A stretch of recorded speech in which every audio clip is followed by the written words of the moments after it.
أكمل.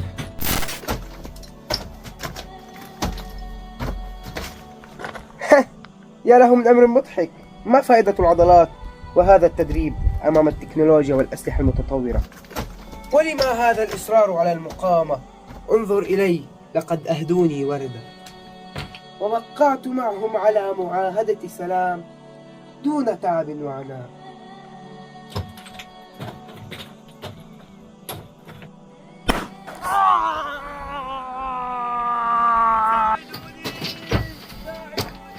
ألا تريد إنقاذه؟ دعه يتذوق طعم السلام قليلا ليعرف قيمة تدريبنا. أتوسل إليك وليعلم أن استمرار وجوده مقترنا بمقاومتنا.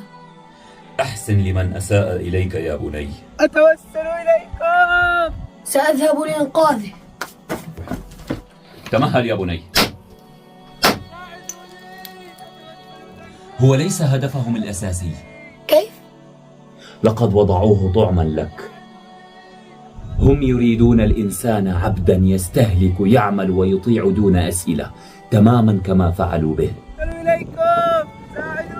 ولكن مبادئنا تعارضهم، لذلك يريدون قتلها وقتلنا، حتى ولو بالإبادة الجماعية.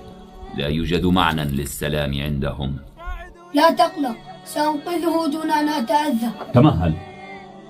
لا تغتر بنفسك يا بني. خذ بالأسباب وكأنها كل شيء، وتوكل على الله وكأنها ليست بشيء. انطلق يا بطل.